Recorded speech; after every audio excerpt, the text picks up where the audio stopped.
All sports, all plays. All sports, all plays. All sports, all plays. 365, we making up plays. You talking the game, get you to the days. We're high in the court, then I'm in the lane. Variety, topics, living the same. All presentation, sports information. In the airways, taking the nation. All sport, all plays, like working your faces. Grace at the field, so tie the laces. All sports, all plays.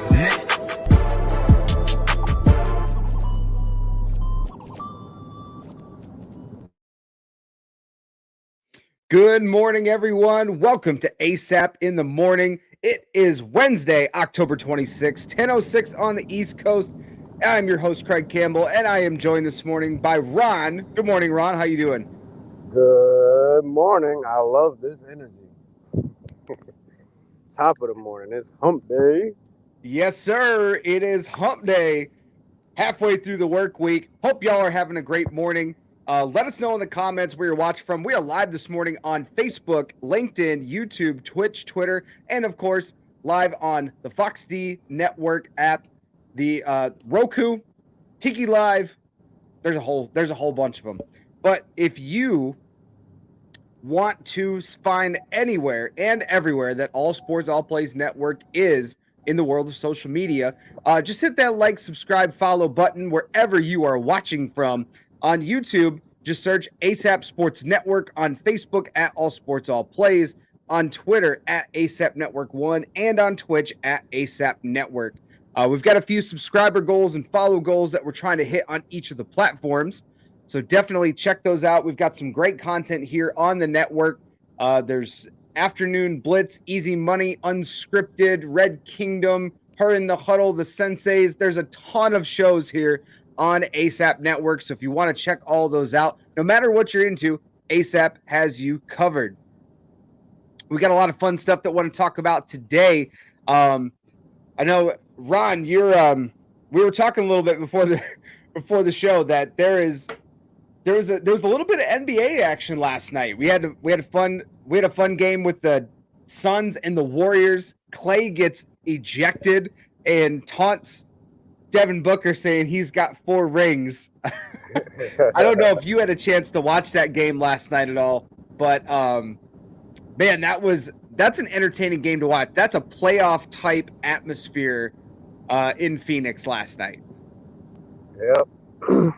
And the Suns got the last laugh just for tonight, although Booker went out with the foe for foe. Devin Booker, 34 points. Looking in his prime. He's gonna have some to respond to Clay in the playoffs, would be my guess. We'll see this back. Conference finals? That was gonna be a question I was gonna ask you, is this a preview?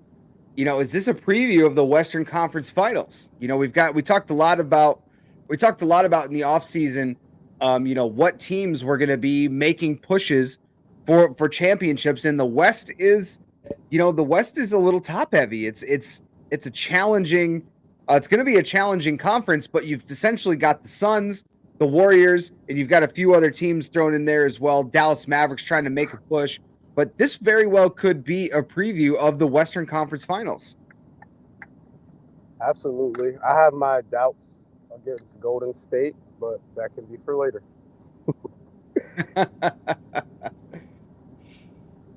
So in that game last night, Steph Curry had 21. The Golden State Warriors just kind of as a whole, didn't look great on the road. They only scored 19 points in the fourth quarter. They didn't look all that good. Didn't look all that great, I should say. It's their first road game. I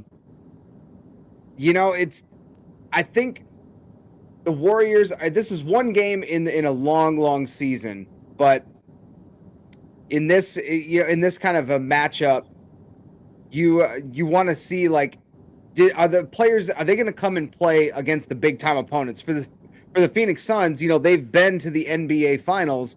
They know kind of what it's like, but they've never tasted that championship.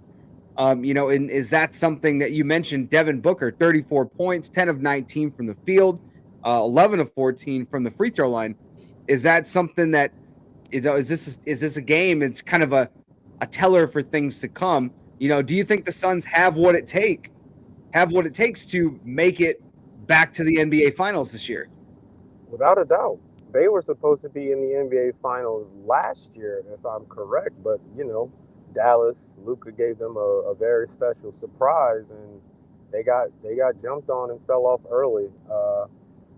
This is probably going to be our last CP3 prime top 15. He's not going to be top 15, maybe closer to top 25, but this is most likely his last hoorah, I would say, unless a miracle happens. Who knows with the aging of these athletes nowadays, but this is the Suns, last biggest, most qualified shot where they're fully decked out. They got the whole team. Everybody's coming back. Coach Monty's ready for another run.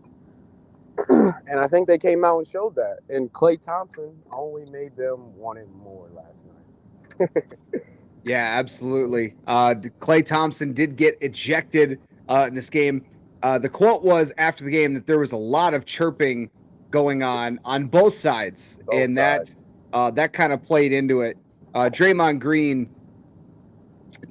Green's quote said there was chirping on both ends. I know that. I think the Suns were very emotional. I think they were very emotional. So, of course, that's a team that you're trying to beat to get to the finals again. That's a team that you're trying to beat to get past to get to the finals, and you want to make sure, especially at home, you want to make sure that a team like that doesn't come in and win on your home floor, and you want to show them like, hey, this is, I think they know it too, that the windows for most teams, I'll say most teams. For most teams in the NBA, the windows are not that big. Right. It's not what we are seeing from the Golden State Warriors, and their sustained success is not normal in the NBA and any era. I mean, look at what like the Boston Celtics did in the 80s or the Lakers. Like those were two teams that had sustained success, but many other teams weren't having similar success. Only select few teams can maintain that success the way that the Warriors are doing it now. The Bulls did in the 90s. Exactly. Even to an extent, the Spurs for a long time when they had Duncan and then Ginobili, Parker, even though they didn't win a ton of titles. I'm sure you had lots of conversations. We weren't really doing shows together right after the Warriors had won, but that win kind of had made everyone have the conversation of the top 5 dynasties, and the Warriors kind of was right there at the 5 spot with the Spurs. Really, like, there's only been 4 other dynasties that's been better than what the Warriors have done, which is crazy because the basketball is at what, 76? Yeah, 76 years now. And they've already moved up into that top 5, maybe 4 spot in regards to all-time dynasties. Yeah, absolutely. Kamikaze Cobra watching in from YouTube this morning, mentioning Zion will finally play a full season this year, and the Pels are making a run. Write it down. Hey, if that's always been, from the Pelicans' perspective, that's always been the question mark ever since Zion got there. He's been battling the weight problems. He's been battling a few other things, and now he didn't play last night. He had taken a nasty fall the previous night, and he's just kind of sitting out as a precaution. But that team, when they are fully healthy, and I think that's the key phrase there. When they're fully healthy, that's going to be a team that will probably make some push. Even without Zion last night, the Pelicans beat the Mavericks at home 113-111. That was even though Doncic dropped 37 points, 11 boards. He was 7 assists. and 7 assists. Led a Absolutely. team in every category. Get that man some help. Get that man some help. And that's, Christian Wood had 23, Dinwiddie had 24, but absolutely, if you look at their roster from top to bottom, it is Luka Doncic, and that's about it. Not many others that you were going to kind of expect to turn to Right. in crunch time or just to lead the team in stretches for a game. None of those guys on the roster are guys that are really going to jump off the page like, hey, this is the guy that he's the clear cut number 2 on this team. But yeah, My biggest issue with the Mavericks is, okay, we know Luka's going to have a lot of points and assists. He should always be leading in those categories. But when I look and see he led the team with 7 rebounds, I immediately get tight. Like, come on, guys. You guys can't get more than a rebound and a half a quarter for Luka. Let's look at these team stats. yeah. As far as that goes, you had Dorian Finney-Smith started. JaVale McGee started, but only played 12 minutes. Only played 12 minutes last night. Wow. They actually out-rebounded the Pelicans 37-26. Yes. Yeah, not a lot of they don't have a ton of. They got Maxi Kleber off the bench, who got him 5 rebounds. Christian Wood got him 6 rebounds. Those are guys that you would expect to rebound from their roster. But yeah, for whatever, this is not one game that I had a chance to watch last night. But this is, when you got JaVale McGee, I don't know if that's the rotation for him to start, but only play 12 minutes, so you can get Kleber and Wood more minutes. But they only went 8 guys deep last night, 9 guys deep last night. Depends on what your cutoff is for how many minutes. They only had 6 guys play more than 25 minutes, 20 minutes. So there looks like they don't have a lot of depth right now. They're just playing, it's basically Luka and Dinwiddie, Finney-Smith and Reggie Bullock all played the bulk of the minutes. And then they had a rotation in the front court between McGee, Kleber, Wood, and that was really kind of about it. But I'm surprised Luka even comes off the court. Yeah, Luka barely come off the court. Maybe 4 minutes. But he went 16 of 30 last night, 2 of 13 from 3. So not very good from 3-point range. But you look at, we kind of already touched on it. I guess how far do you think Luka can carry Dallas by himself? Not far at all.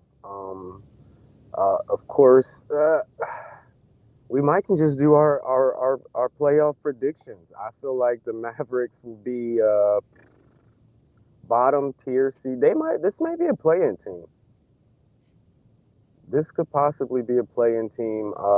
The thing that brings me cause is this game was pretty much equal on all cylinders. However, we know the Pelicans was missing their force in the paint, and the Mavericks out-rebounded them. I would definitely believe that would not happen if Zion was playing. It would have been a complete reverse rebound battle where the Pelicans led and this game wouldn't be close.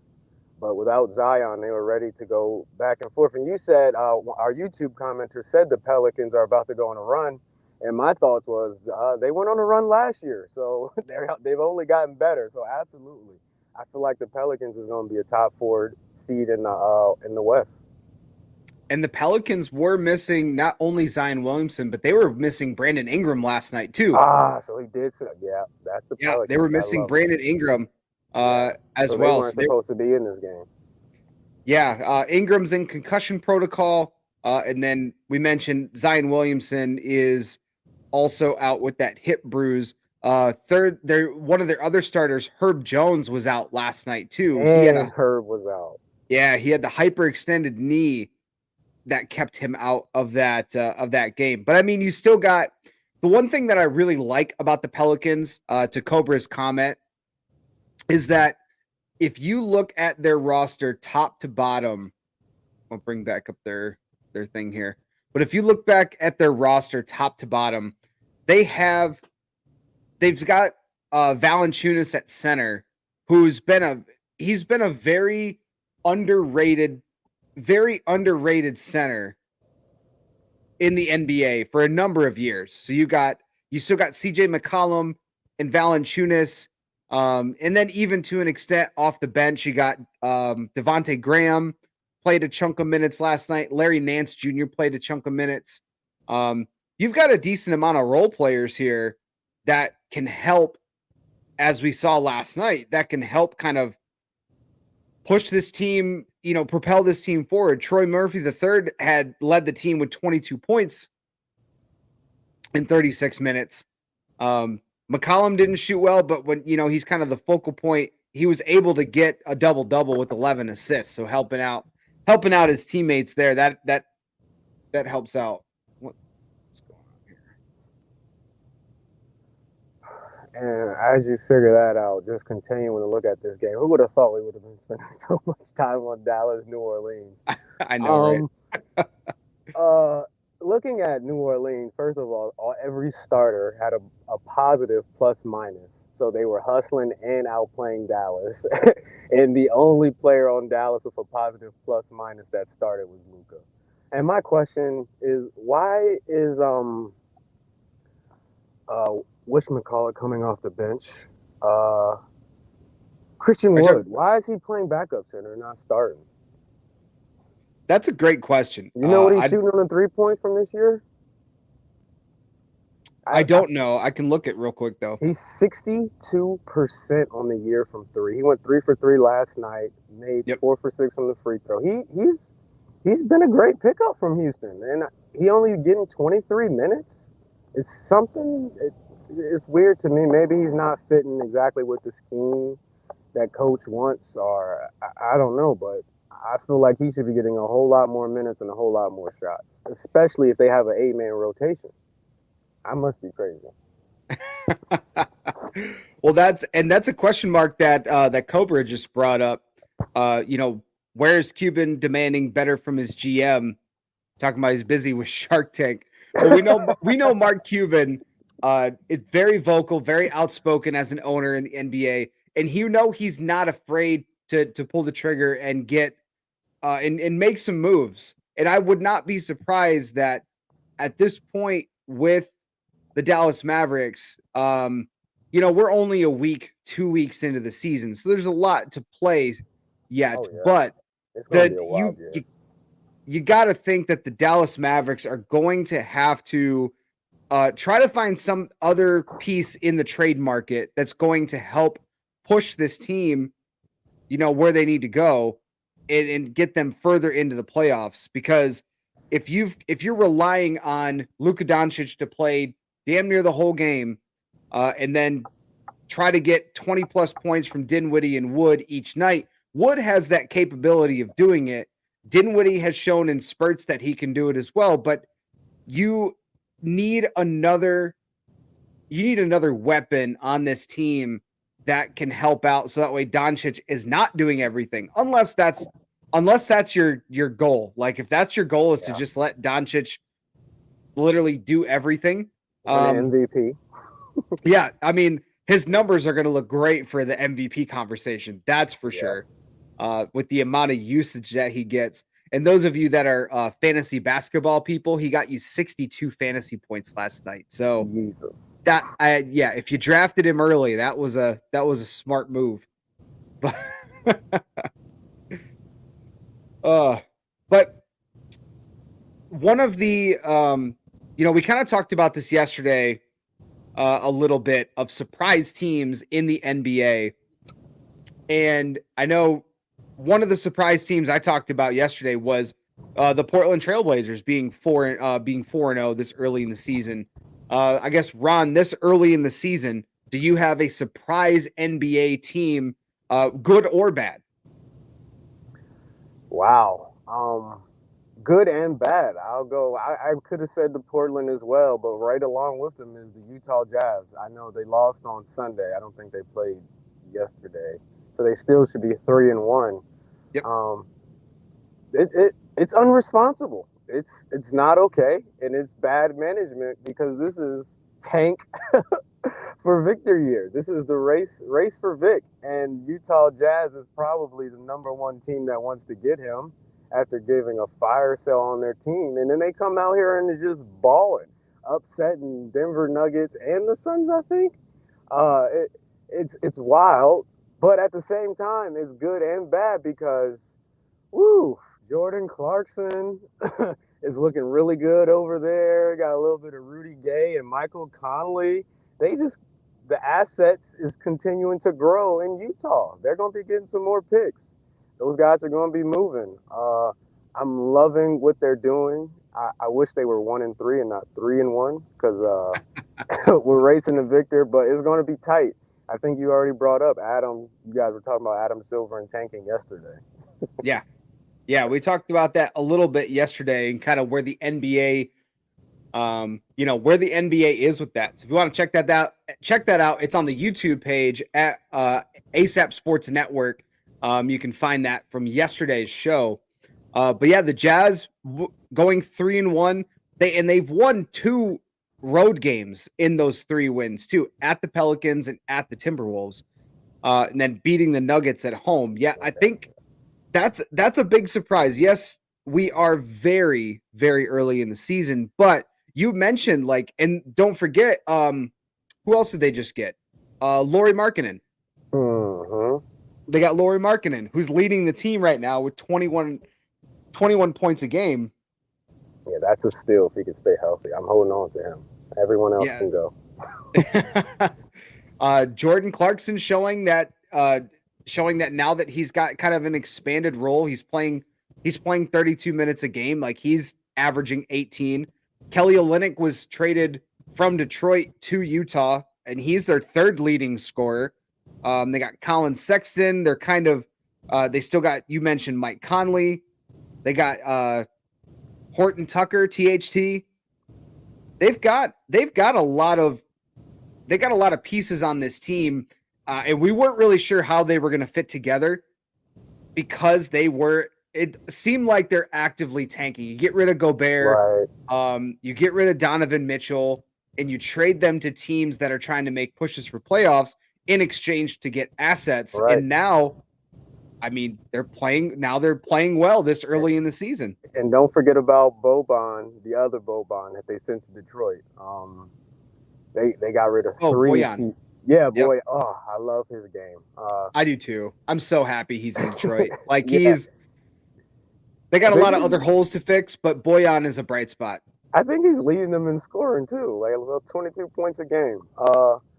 But how crazy would it be if Utah did the Bizarro roll after about a month or two? They're about 20-10, and they look up like, wait, we got a playoff run? What if they took all of those picks and went after one of these stars that's about to become available, like a Bradley Beal type, instead of going into tank mode?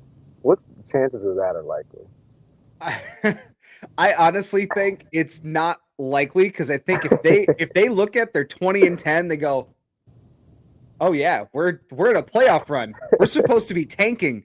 I imagine they're probably going to try to trade way more assets. So they're going to continue to fire sale. Yeah, try to do that. I mean, the next person on that list, I think that would be up for conversation to be trades, probably Mike Conley, because he's the most veteran. Yeah. Outside of like Rudy Gay, who still is playing in the NBA, which I think a lot of people forgot that he was still playing. But outside of like Mike Conley and Rudy Gay, I think the Jazz would probably look to, okay, we're going to try to start building this nucleus, and hopefully we can get Victor or Scoot or any of those guys at the top of the draft. So I think if they're looking at 20-10 and they look around, they go, oh crap, we're supposed to be tanking. I think they might try to sell some more pieces off. Yeah, they need help at losing. They're not good losers. Mm-hmm. Yeah, they're not very good at losing. There's a great loser in the NBA that is definitely available. Could come along with a 27 and 29 first round draft pick. Clarkson, are you ready to go back home to LA? I was going to say, speaking of being great at losing, The Los Angeles Lakers are 0-3, and it's been ugly. Really the big conversation question mark surrounding the Lakers is they brought in this team, guys that LeBron wanted to play with, and it is clearly not working out. And it's not Darvin Ham's fault, first year coach of the Lakers, when guys are getting wide open shots and the defense isn't even trying to close out. They just stand there. They're standing there 10 feet away, 5 feet from the basket going, you get a shoot? I'll be here for the rebound. All That's right. essentially what's going on. You can't blame them when the Lakers are making 2 out of every 10 shots. Think about the energy preservation that you get when you get to play the Lakers. We don't got to close out. Yep. You don't have to close out. It's really ugly right now what's going on in LA. How far they've fallen and just how bad of a shooting team they really are. And I mean, some of these games, the box scores are a lot closer in some of these games than the game like we would probably like to admit. But I mean, what if you're the Lakers, like how do you turn this around? How do you where do you go from here? They can't. I want to take a couple minutes and just blame everybody on the Lakers and just go off. But first of all is Russell Westbrook's stubbornness. He has shown us that he is complete stubborn. When it came to him starting versus being the sixth man and doing all of that, Ham tried it, but Russ backlashed and went off, and then they had some behind-the-door disputes, and now he's still starting, and now nothing has changed from last year in regards to their concept of how they play those guys together. And we know LeBron and Westbrook can't be on the court at the same time. And then on top of that, Russell Westbrook knows he can't hit a shot. He knows he can't. In that Portland game when he's just taking shot after shot at the end of the game, trying to make a 2-for-1 and all that's like Russ. It's 20 seconds left on the shot clock. You know your shot's not been hitting for a while. Like, what are you doing? What are you trying to prove? Is it because you're playing against Damian Lillard and you can't let your pride go? Pride is the devil. And Russell Westbrook, he has to go. And it's to the point where everybody's just saying, go home, Russ. That's wild. Go home. Yeah. We don't even need to trade you. We would be better off if you just were not here. Yeah, it's pretty wild how quickly this team and the fan base, even within the locker room, things are really turning right. And I pretty love quickly. Russ. I love Russ, but I'm pissed he's not come being the sixth man. I'm like, it's that important to you to be a starter, the pride, the way people look at, be the sixth man and come off the bench and tear it up. Gosh, it's not that hard. Yeah, I think that's the one thing about I have a lot of respect for Russ's game. He's done some things that we haven't seen in decades in the NBA and averaging triple doubles for an entire season. And you can look at that as empty stats or whatever, however you want. But at the end of the day, he was able to accomplish it in something that a lot of guys have not been able to do. Right. Now, with that said, the one thing that I think the great NBA players do throughout the course of their career is they change, adapt, and adjust to where their career is. And Westbrook, for whatever reason, and I think part of it's what you mentioned. It's pride and ego. Pride and ego, the fact that he's just not taken a good long look in the mirror and said, hey, looks like the problem's not the rest of everybody else. He's like, maybe the problem starts with me. How do I look at my game? But the way that Russell's game is, he could spend the entire offseason practicing his jump shot and like shoot. But when you get into a game, like it takes thousands of repetitions to get rid of the old habits that you have. And I think in game scenarios, it wouldn't matter because he's going to get back to that mentality of having to attack the basket and teams have seen this play out for so long that they legitimately now they know how to guard him. They're just like, all right, we're just going to back off and dare you to shoot from long range, and we know that you aren't going to do it. We know you can't do it.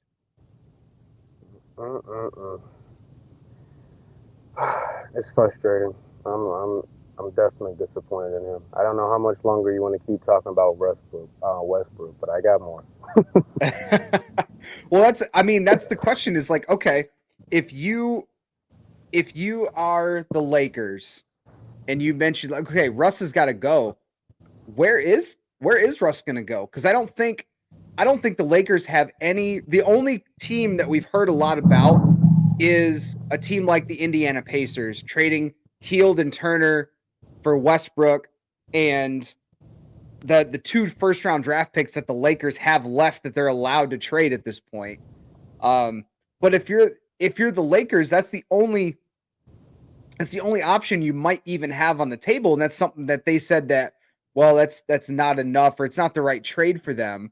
Who else are you going to talk to? Who else is going to negotiate with you? Because you mentioned it. People are tanking right now for Wemendaya and for Scoot. So if you're the Indiana Pacers, no, you don't want to take on Russ's contract unless it's a deal where it's like, hey, we'll trade for Russ, but Lakers, you take care of his contract. We don't want any of that responsibility, and we'll still take your first round picks. We'll take Russ. We're going to cut him immediately because you guys are still going to pay him. I think that's the only logical way, if I'm the Pacers, that I would accept that trade. Give me 2 first-round picks. Give me somebody else on your roster that's a nice piece, but I don't really see any good pieces that they would want other than maybe Lonnie Walker, the 4th. I mean, there's really not a lot of guys on that roster that, as a Pacers organization, you would look at and go, yeah, we can make him part of our long-term plans. So what would you do if you're the Lakers? Like, where do you go? I have the answers. Yes. I know Damien's got some answers here. Let's he just go. said, What's Damien saying? He said, sell the team, cut everyone from that team, and start from the roots. Yeah, it'll probably take a few years to be a good franchise again, but they put themselves in this position. Damien, you're not wrong. They had that thought. We all thought about it. We've all been thinking about it for a while. Trade LeBron James. They both decided to extend his contract, make him uneligible to be traded. They both decided this is what they want. Both sides. So fire sale for the Lakers is not going to happen. LeBron and Anthony Davis is not going to go anywhere. They're locked in and committed. Unfortunately, I would have loved LeBron to get traded to my Sixers, send them Maxey, Tobias, a couple other pieces. It would have been crazy to see LeBron James get traded to the Brooklyn Nets or something and play with Kevin Durant. And we always talk about LeBron going to play in Golden State. And it would have been beautiful to see everybody putting up to get LeBron James. But he's chasing legacy right now. You asked the question, where's Russell Westbrook going to go play? He's trying his best to make sure it's China, sir. He's trying hard. I think, yeah. I mean, if a trade goes through, you can't in your right mind think that unless the team that's trading for him takes on Russell's contract, if they do that, they got to stick with him for at least the rest of the season. You got to do that. But if you can make a deal to get some picks from the Lakers, maybe get a player and tell them like, hey, you've got to take the financial responsibility for Westbrook's contract, because then what they're going to do is they're going to cut him and Westbrook can then go anywhere. But here's the problem. I don't think teams are going to line up to be like, yeah, we want Russell Westbrook as the missing piece of our lineup. Yeah, let's get to that point. I feel like out of all the 32 NBA teams, we got 32, right? Or is it 30? No one that has an identity wants anything to do with Russell Westbrook. And I think that's probably about 25 teams that have an identity. However, there are, I feel like, a couple teams that would love to get Russell Westbrook and his star captivating, you know, views that he bring as well as his losing.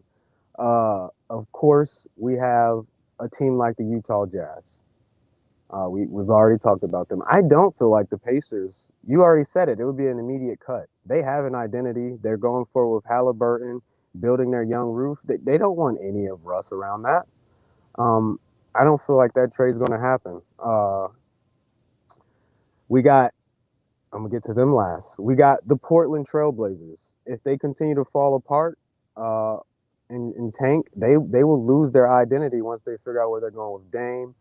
We can talk about Michael Jordan's team, but they kind of already made it known that they like their core and where they're going because they were in the Russ talks in the beginning.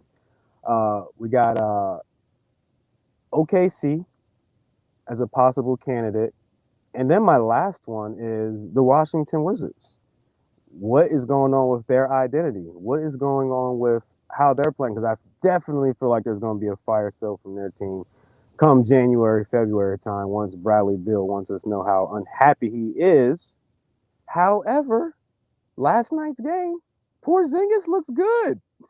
Yeah. Washington looks good. Am I wrong? Are they going to stick it out together? For Washington, so the one interesting thing about Porzingis and the trajectory of his career has been that when he's not playing, when he's allowed to like not necessarily be the number one, but when he's allowed in stretches to be a go-to guy, this is kind of what you see from him.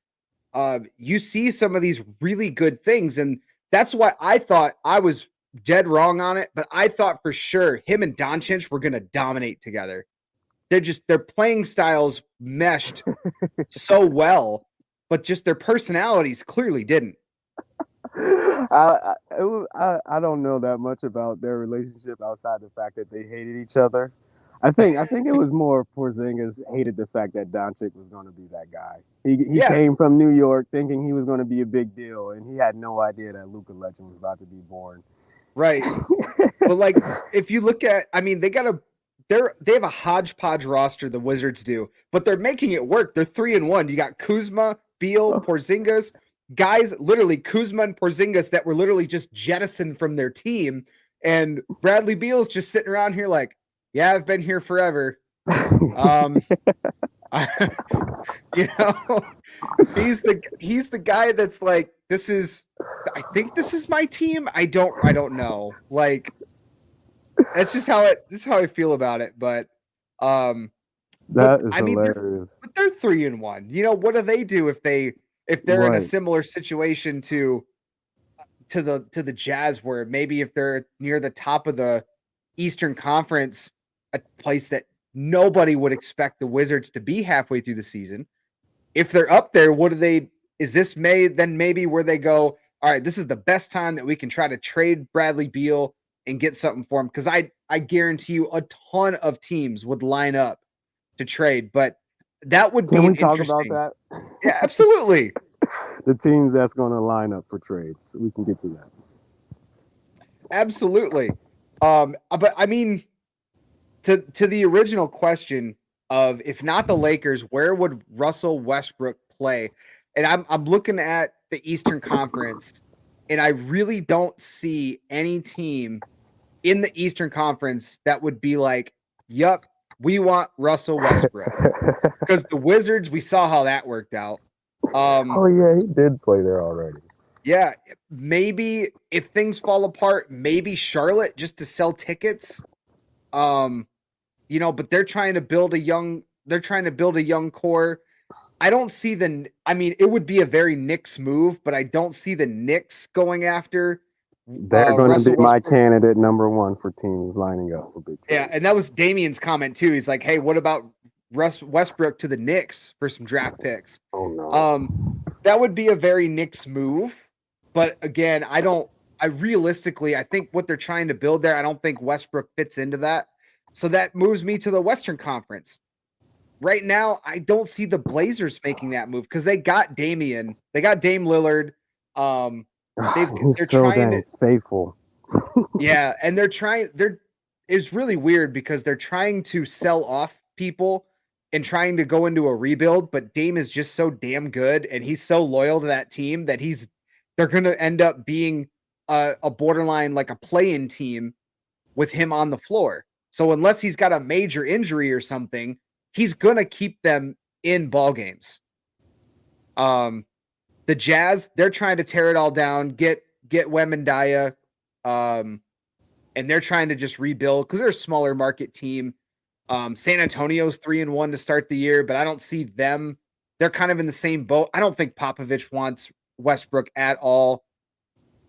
I mean, there's really, to me, one team in the NBA. I should say two, because I think the Knicks might do the Knicks thing. The only other team, in my opinion, that would be like, yeah, let's go get Russell Westbrook, the Sacramento Kings. Ooh. They're a team that always goes, yup, nope, a player that nobody else wants and does not fit in whatsoever with our direction of our organization. That's the guy we want. Wow. Because I don't see the Thunder doing it. They're trying to do it the same way the Jazz and like the Spurs are doing it, where they try to build a core and then build it up through the draft. That's kind of been their MO the last couple years. Houston, maybe if the owner gets a bug stuck up in there where he's like, I need a star on this team. Our team list is growing and growing. Right. But I mean, like, he's already been in Houston, so that didn't work out. Oh. So I doubt that would be a team. I legit have a list of 2 teams. If Russ plays anywhere else besides LA, I have legit 2 teams, and I think that's probably the extent of it. Sacramento and the Knicks. Sacramento and the New York Knicks. My. Whew, that just gave me a headache. Let's break down this Sacramento trade. So, Lakers, do the Lakers have to send their picks? They're going to have to. I mean, that's the conversation right now. That's the conversation, is that the Lakers, no one in their right mind is going to want to give up picks and assets to get Russell Westbrook. That's been the conversation from guys like Woj, people around the NBA, the Lakers are going to have to trade their 2 first-round picks and Russell Westbrook just to get something in return. So if I feel like those 2 first-round picks by the Lakers is gold. Like that's the hottest asset in the league. Why? It's because it's the freaking Lakers. They're going to do something stupid and going to mess up. Those are going to be great picks. We see it all the time. We just watched it happen last year. So if I'm sending those picks, the Lakers get what they want. I don't know if that's how it's going to fall, but those picks I feel like can be in the conversation amongst any trade in the NBA for just about anybody that we know is going to be coming available. However, I'm guessing Keegan Murray's off the table. Yeah, so I'm looking at the Kings roster, and if a trade were to be made, I want Sabonis in the point guard. Well, that's the thing. The Kings aren't going to give that up. So here's where I think they would do it. The Lakers would trade Russell Westbrook and 2 first-round picks. So those 3 assets to the Kings for Harrison Barnes. Ain't no way. Way. I look at their roster. They're not getting rid of De'Aaron Fox. They're not going to get rid of Sabonis. They got Kevin Huerter on the team, who they just got in the offseason, I believe. Keegan Murray is off the table likely. Who else? Malik Monk is on that team, making $9 million a year. Raquan Holmes is $11 million. So, there you go. Harrison Barnes and Raquan Holmes for Russell Westbrook and 2 first-round picks. Oh wow! If I'm not getting Harrison Barnes and Keegan, I'm not doing that trade. No way. So, I mean, you're getting 28, 29. That's still $29 million off of Sacramento's books. That doesn't match up anywhere near what the Lakers are giving up as far as salary is concerned, because the Lakers are obviously way over. They have to shed salary in this trade. But if you take two of the highest two of the 5 highest paid guys, Harrison Barnes, Raquan Holmes. Harrison Barnes and Holmes are both guys that are 29 or 30 and 29 years respectively old. Both are veterans. That's what LeBron wants. He doesn't want young guys on his team like a Keegan Murray who's not where he believes a player should be. Because look at what they did. They literally when LeBron got to LA, they essentially got rid of all the young talent, which is exactly what he's done at every stop. He's like, get rid of all your young talent. I want to play with veterans that are going to help me win right now. Trade all your first round picks. I don't really care how you do it. This is who I want. That's what I want. And that's now all of that, couch GM that he's been playing for the last few years has now put him in this position to where he's playing with guys that he wanted to play with, and the Lakers suck. Wow. Unless I'm getting picks back, there's no way. That trade just depressed me. No way. So if I'm the Lakers, like, getting rid of Russell Westbrook is the positive part of that. You're going to have to get rid of 2 first-round picks, or at least 1. But if you're getting back a guy like Harrison Barnes and Raquan Holmes, I think that's a good trade for them because Harrison Barnes is a shooter, a guy that they desperately need. And Raquan Holmes is a guy who can rebound, and he's not as good of a defender as maybe like Miles Turner or something in Indiana. But I mean, he's a guy that can play the 5 spot and allow Anthony Davis to move over to the 4. I would not be surprised if the Kings do some stupid move like that. Because I look at the like the Knicks, the other team that we were talking about. I don't see any assets that they have on that team that the Lakers would, I don't know, want to get back in return. Just the I don't picks. think. Yeah, they'd have to get. Well, that's the thing is LeBron doesn't want picks in return. He wants players, guys that are going to help him win now, and that's why they're getting rid of. They only can trade these 2 first-round picks because that's all they have left to trade. they got rid of all the other first-round picks they had. So Utah's not in this conversation. I don't think so. Because Unless I would much rather get Conley and Clarkson. Yeah, I mean, I would agree. But the only thing that I would look at with the Jazz is if I'm Utah, I'm okay with taking that trade on the condition that the Lakers take all the financial responsibility for Russell Westbrook's contract, because then I'm going to cut him. I think a lot of the scenarios that play out here for Russell Westbrook would be that he gets traded to a team and then immediately gets cut. I don't see him suiting up for a lot of these teams in the NBA. And I would be okay with that. Ron would be okay with that. We lost him for a minute, but all right. So those of you that are here, hey, let me know in the comments. I kind of look at the team we were talking about is the Knicks. Is one of the other teams that might make a trade. And I don't even see them doing that because they would have to get rid of, you're talking about shooters. Maybe Evan Fournier would be involved in that. I doubt they would trade for somebody like Derrick Rose or RJ Barrett. Brunson just got there. They're not going to get rid of him. Julius Randle, guys that I don't think that the Knicks are going to get rid of. So that is that a solo layout there? All right. But all right. Gonna try to find something real quick. All right, we're gonna run to a quick commercial and we will be right back.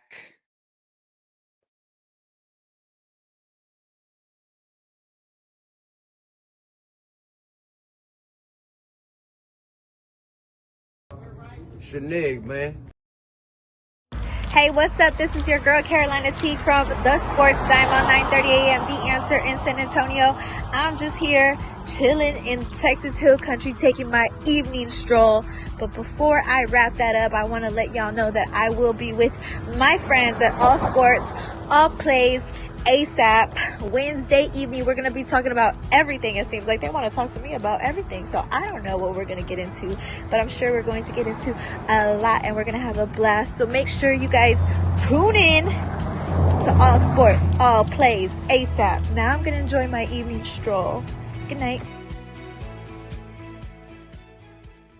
Hey everyone, Kelsey Nicole Nelson here, a DMV-based sports reporter and host, working right now with the Draft Network and listening with KNN on Fox Sports Radio, as well as many other things. Look, if it's in DC, I cover it, trying to bring the sports fans the knowledge and news that they need. But anyways, I'm not here to talk about myself. I'm here to tell you all about the ASAP Sports Network.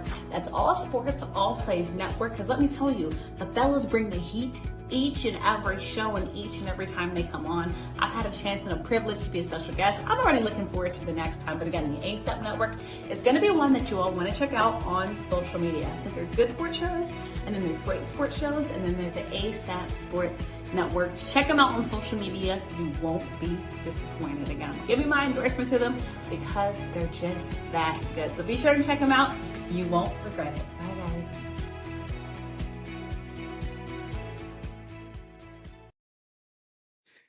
Welcome back to ASAP in the Morning. I'm your host, Craig Campbell. We're trying to get Ron back here. He had a little technical difficulties, but we'll get him joined back on the show in just a little bit. We're going to move on to the next subject. And yesterday, the news came out about Matt Ryan is being benched as the starting quarterback for the Indianapolis Colts. And the question was brought up yesterday of, can the season be turned around by the Indianapolis Colts after benching Matt Ryan? So now I want to change that a little bit. I want to change that question to now, where can Matt Ryan go? Like, what's next for Matt Ryan in his NFL career? Because you look at his age, he's not going to be suiting up again for the Indianapolis Colts. So we're going to kind of look at I want to dive into a little bit. Cody Benjamin, a writer for the CBS Sports Network, brought up a couple of options for Matt Ryan. You know, what's the next option for him? And I tend to agree with most of these picks here. He's got three different options that Matt Ryan could essentially be his next destination to play quarterback in the NFL. His first pick is the New York Jets. The New York Jets, being in that scenario, they also have Joe Flacco on the roster. I don't necessarily see this as a good destination for him. Jets are 5-2. They're trying to build off of having Zach Wilson as their starter, and they just made the deal for James Robinson. They're looking at different. They're looking at just trying to add around the current team instead of going to get a new quarterback. I don't see that being. I don't really see that being a possibility for him. The other team he mentioned was the San Francisco 49ers. That's a very intriguing spot to me. San Francisco having Jimmy Garoppolo taken out as the starter for Trey Lance. Trey Lance gets hurt. Jimmy G comes back in, and the team is playing relatively well. But I think the only other quarterback they have on the roster is rookie Brock Purdy from Iowa State.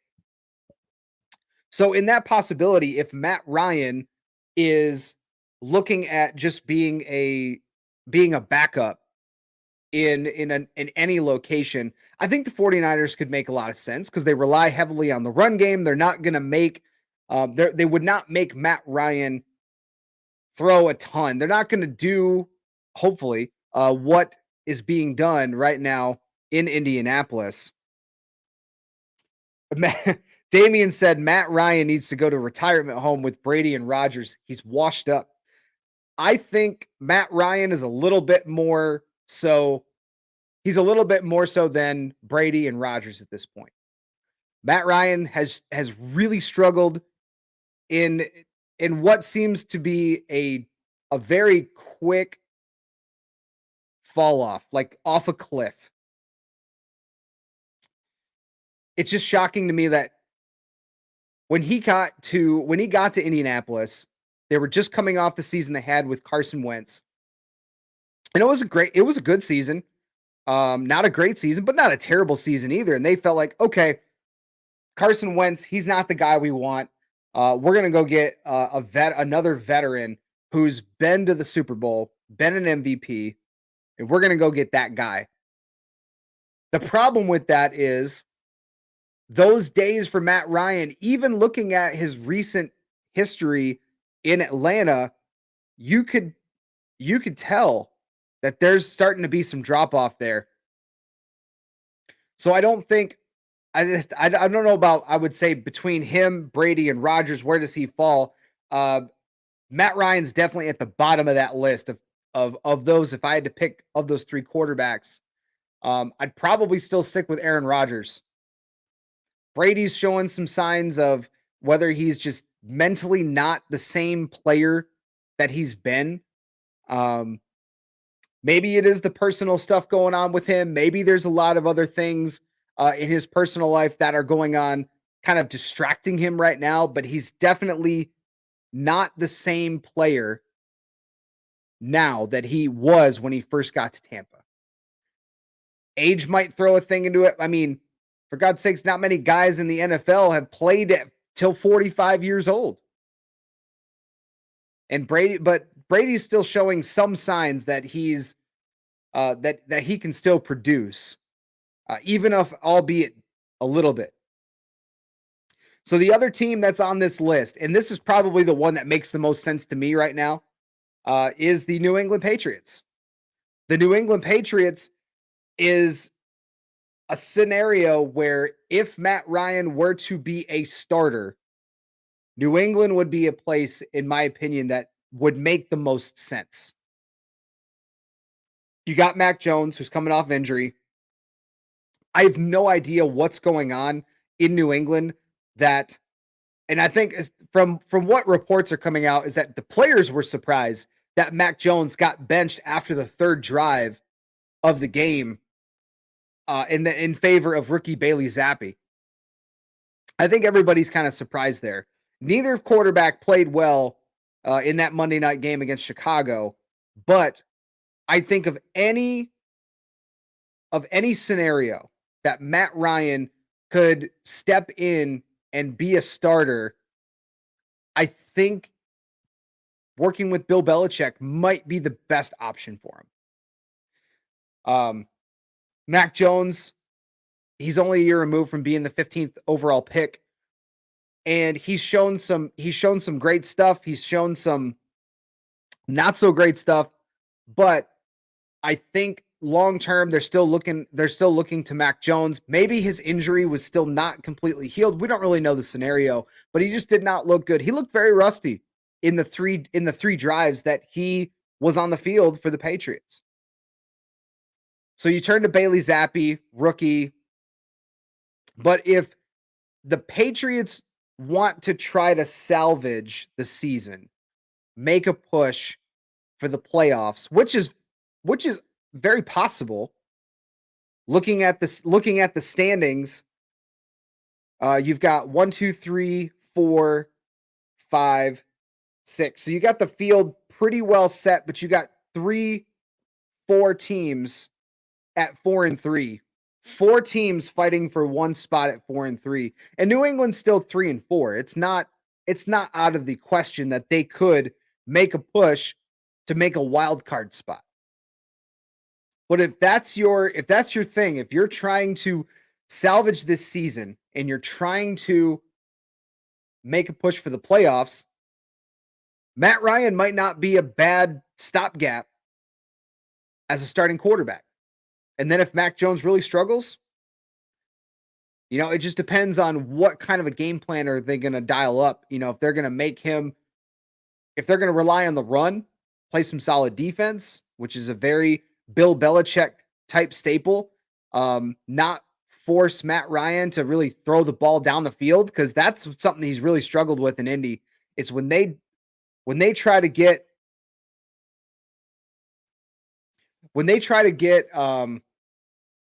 they've shown this season, when they try to push the ball down the field, Matt Ryan is just not able to either physically get there, whatever the case is. There's a lot of question marks there about getting the ball down the field in that offense. And I think if he does move to a New England, or if New England makes a trade for him, whatever that scenario looks like, the way that Bill Belichick, if they go to kind of a similar style that they had with Brady, where they didn't make him throw down the field, regularly throw it kind of like a West Coast style offense, I think that's something that Matt Ryan could be successful at.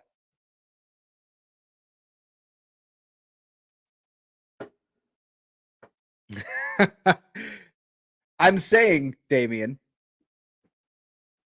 that yes, Matt Ryan has struggled, but it's because they're asking him in Indianapolis to do some things that he's just not physically comfortable with doing anymore. I mean, you watch that film. He's pushing the ball down the field is not part of his repertoire anymore.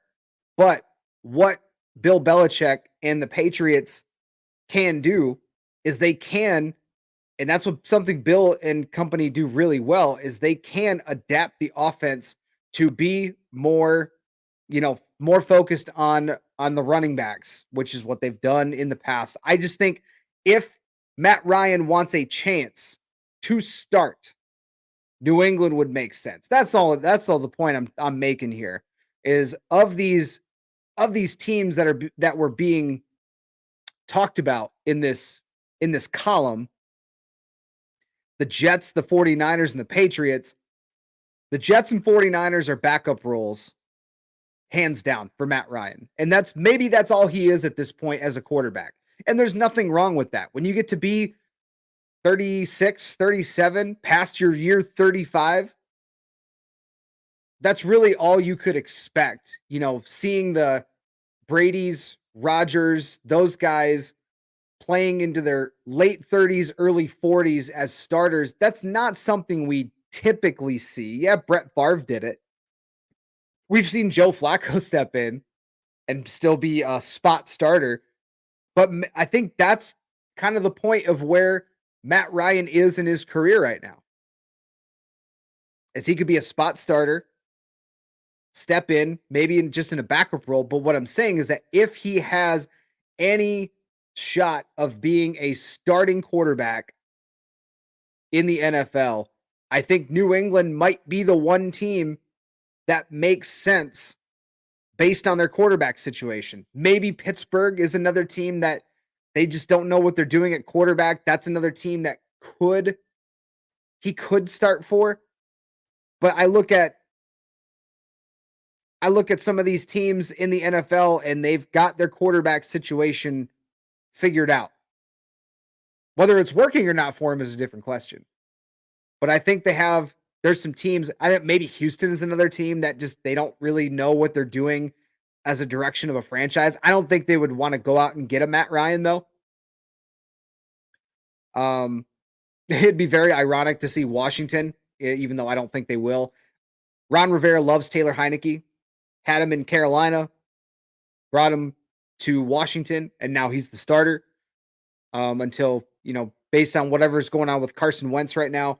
But I don't see any other teams in the NFL that Matt Ryan, you could be like, okay, Matt Ryan should be the starter or could be the starter in this, in the league. I don't see a lot of rosters or a lot of teams that it would make sense. There's really only like 3 or 4 teams. Now, if he's going to go into a backup role, that opens things up big time. Then you can throw in the 49ers, the Jets, teams that teams that could utilize him in a backup type role. Send Matt Ryan to the Packers. I would love to see Matt Ryan in a Packers uniform if he's playing the way he's playing right now, because then maybe, just maybe, Detroit would have a chance to beat the Packers. Nope, sorry. I couldn't finish that. I couldn't finish that sentence with a straight face. Lions can't beat anybody. They can't beat themselves out of a wet paper bag right now in the NFL. So, but I do like to see the fact that there's some parity now in the NFC North. It's not just the Packers. You know, I would like to see the Lions do a lot better, but you know, it is what it is. And at this point, we got the technical issues figured out for Ron here, so he's joining us back with the program. Morning, Ron. Morning. It was great to be back. All good. So the question that I've been kind of tossing around, and we've had a few comments on it. So Matt Ryan was benched as starting quarterback for the Indianapolis Colts in favor of Sam Ehlinger, and the report is that no matter what, Matt Ryan is not suiting up again for the Indianapolis Colts. So with him being benched, there was a column in CBS Sports about 3 teams that would make sense for Matt Ryan to go to: the Jets, the 49ers, and the Patriots. And I kind of broke each of those down as backup roles for the Jets and the 49ers. Those could make sense if he's going to be a backup. It opens up the availability for more teams would be willing to, I think, go after him. But I was looking at what scenarios does it make sense that Matt Ryan could still be a starting quarterback in the NFL? And I've got it down to maybe 3 teams. Maybe 3 teams. I can't think of any. You said Patriots, Jets. So Patriots, Jets, and 49ers are 3 teams that this columnist put down as options for Matt Ryan coming next. Okay. 3 of the teams that I think would probably be the only options that they have would be, one of them is New England. I think that's a place that Matt Ryan could step in and actually start right now, just given the big quarterback controversy. We don't know what the health of Mac Jones looks like. And Bailey Zappi, is he the quarterback? We don't really know. But I think Matt Ryan, if they kind of adapt their play calling the way they used to with an older Tom Brady, more of a West Coast style offense, rely on running and defense, short throws, I think Matt Ryan could still be successful in that scenario. The other scenarios are the Pittsburgh Steelers, who also don't know their quarterback situation right now, and the Houston Texans. I think any of those 3 teams are the only scenarios in which Matt Ryan could still be a starter, and walk in and be able to do so. I don't know if there's any. I know you said you can't really think of any. I'm falling in love with a couple of your options, I must admit. The 49ers one, I would just be shocked that they're giving up on Jimmy, though. It's hard to see it. Yeah, Jimmy G, being told that he's the number 2 guy, and then Trey Lance comes in, doesn't really play well, then gets hurt, and then they go back to Jimmy G. So, and in that scenario, and my point is, so Damian, it's not that they would want to move on to Matt Ryan. Yes, Zach Wilson's the future for that team. Just like right now, Jimmy G is the best option at quarterback for these teams. I'm saying it more of a backup role. If he were to go as a backup, I think those 2 teams would make sense. The 49ers, they rely on running the ball, getting the ball out quickly to guys like Deebo Samuel, George Kittle, now Christian McCaffrey. They'll integrate him more in the offense, and they rely on defense. The Jets would only be just kind of like a Joe Flacco scenario where he'll step in to be a starter if needed, but Zach Wilson's the guy. San Francisco, Jimmy G's the guy right now. Of those scenarios, I think he's a backup, but I'm looking at 3 teams maybe that Matt Ryan could still be a starter. And then Damien said Matt Ryan to the Panthers. Hey, why not? They're just loading up on these old quarterbacks or quarterbacks that aren't doing well in other scenarios. It's the island of misfit quarterbacks in Carolina right now. I love New England as well. Yeah, I think that scenario makes probably the most sense because I think Bill Belichick and company, I think they could put Matt Ryan in a position where they're not asking him to, throw the ball deep down the field, which is something that he's shown that he's really struggling with right now in Indianapolis. So the move on to Sam Ehlinger makes a ton of sense because he's a mid-20s quarterback. You have nothing to lose here. They've still got him under contract for 2 more years after this season. And but as far as like where Matt Ryan could play, like I think Bill Belichick and company could change up the style. It just depends on what they want to do with Zappy and Mac Jones. Is Mac Jones really healthy? I don't know. He did not look good in 3 drives, and a lot of the players were surprised that he got benched from what reports are coming out of New England. But do I think the Falcons would want him back? I doubt it because they've actually been doing pretty well with Marcus Mariota. The Falcons are tied for the lead in the NFC South when everybody, myself included, wrote them off as being the worst team in the division. Yeah, I would say they haven't been doing good. They've been doing great. They are like 1,000% above everyone's expectations for the year so far.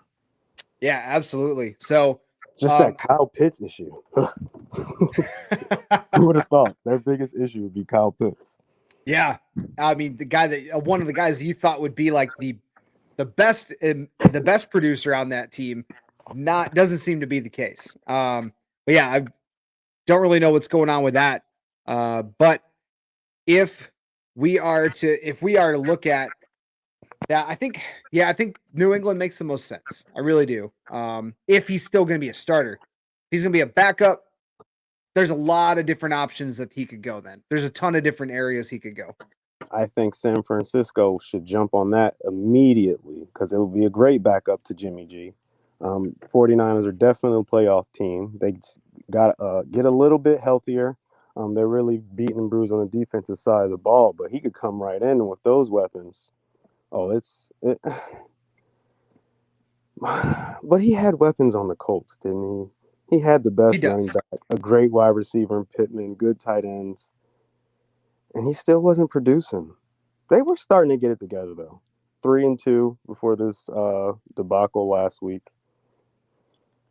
Yeah, this Indy's an interesting scenario because they were supposed to have brought in continuing to build that defense. They have Jonathan Taylor. They don't have a clear-cut number 1 wide receiver, but they have a committee that they felt really comfortable with. And for whatever reason, they decided to move on from Carson Wentz and bring in somebody that they felt like, okay, former MVP, been to the Super Bowl. This is a guy that we want to roll with. And his skill set is just not the same as it was a few years ago when they made the Super Bowl, when Atlanta made the Super Bowl.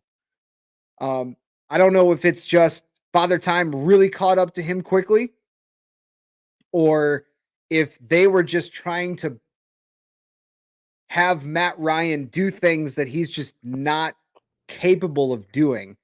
Because you see that they were tied for the league lead in sacks given up.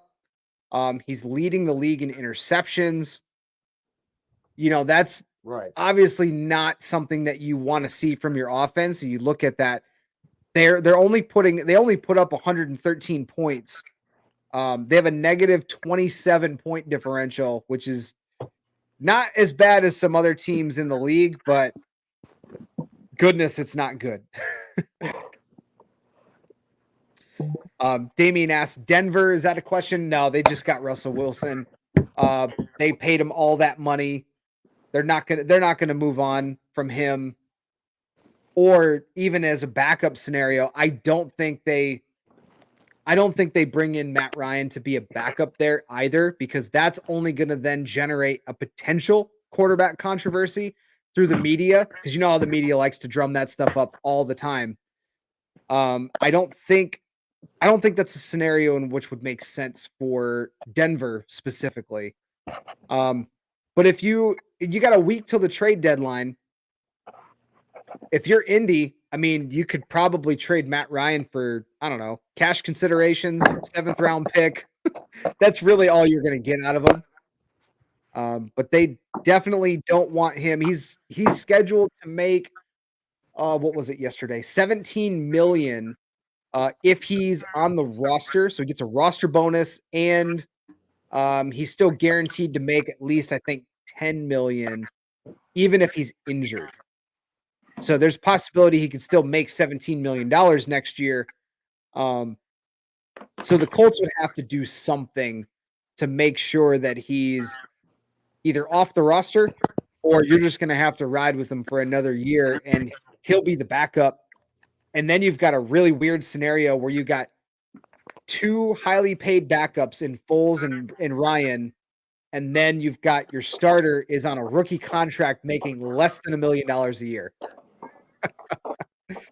That's a nightmare scenario for the Colts, unless Ellinger comes out and just tears it up, because he had a good preseason. I know Ray gave me a hard time yesterday about it, but Sam Ellinger, he had a solid preseason. He didn't have any turnovers, 4 touchdowns. He was 24 of 29. You know, he hasn't played against starting caliber players in the NFL, but if Indianapolis can reshape their game plan, rely a little bit more on Jonathan Taylor, not try to push the ball down the field early and often, and that defense can get healthier. They're missing a few key guys on their defense. If they can get healthy, and they got to learn how to stop the run.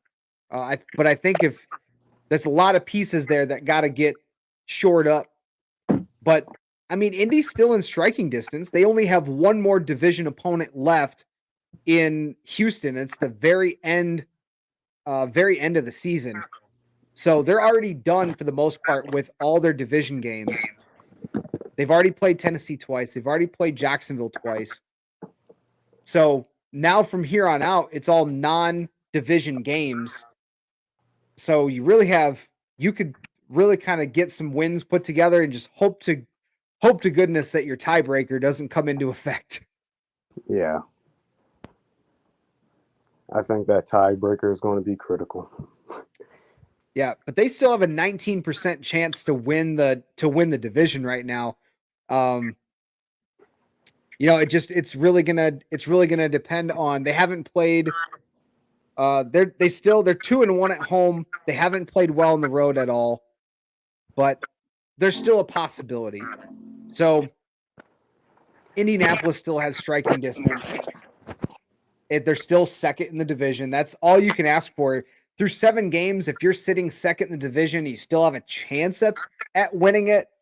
I think I really think that's all you can ask for. And yeah, the offense hasn't played well, but you're still at 500. You have an opportunity to take the division. But Matt to the Bears as a backup to mentor Justin Fields. Mentor him at what? I like the theory of that, Damian, but again, I think any scenario in which Matt Ryan goes somewhere with a young quarterback, especially in a place like Chicago, you don't want the possibility of a conjured quarterback controversy from the media. And we know what Justin Fields is right now at this stage in his career, early on. But it seems like Matt Eberflus and the coaching staff have figured out what they need to dial up for Justin Fields to make him and the offense successful. So I don't see, they don't even have any wide receivers. Like, it would basically be, if you put Matt Ryan in that scenario and he has to play and start potentially for the Bears, it's going to look a lot like it does right now in Indianapolis because they're set up somewhat similarly. See, I don't see that being a very good idea for the Bears. Horrible idea.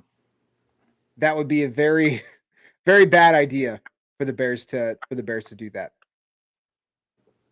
Did you see this? Did you see this NFL? The referees asking. Yeah. Who was it? Mike Evans for a supposed autograph after the game. So more information has come out on this, and now the report is that the report is that the referees were not asking for an autograph. It is that one of the referees was also a Texas A&M alum, and they were talking golf, and they were swapping. Here, let me give you this number for this guy that can help with your golf game. I really don't know what to make of it, but I just think it's hilarious that this is kind of. So Evans told reporters Tuesday, "I wasn't signing my autograph. I'll tell you that. I talk to a lot of officials. We're all human beings. He's a nice guy." So we was talking about golf. That's all we were talking about. Great cover up. It's great. I think it's hilarious. The NFL Referees Association did not return comment when they were asked about it, but I think it's very interesting that they're like, "Hey, we're both from Texas A&M. I know you're a golf guy. I want to give you so and so's number to a golf pro to give Mike Evans lessons."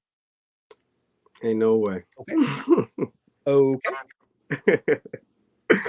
Great cover up. Leave those referees alone, man. And that was my point yesterday when we brought this up, is that the referees, many of them are not like full-time employees of the NFL. They're all part-time. They have their own association for like union, correct? But most of them are all part-time. Like a lot of these guys do other things during the season and in the off season. So they're all human beings. I mean, if he asked for his autograph after a game, there's other ways. That stuff happens. That stuff happens in general. But they use other avenues. Like have a messenger, somebody, a team official or something, be like, "Hey, can you get this autograph for my kid?" Like, I feel like there's other ways to go about it. So if that was in fact the case, it just was, I guess, was unfortunate that it was done in the tunnel where other people were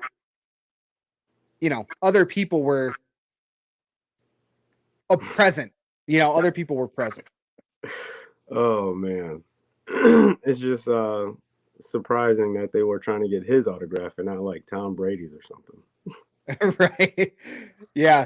That's definitely going to be a very interesting, how that has ripple effects. It's going to be a very interesting scenario to watch play out, how it has ripple effects of, how, not necessarily how the referees are viewed, but I think it was just this weird scenario that maybe it was about golf, but it's just, just kind of played out the way it did.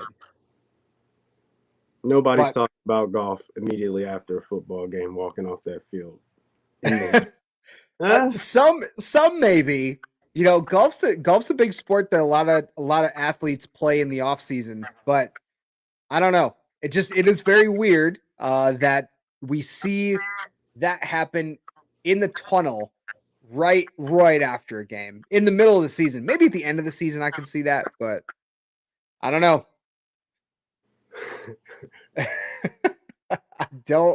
I don't know.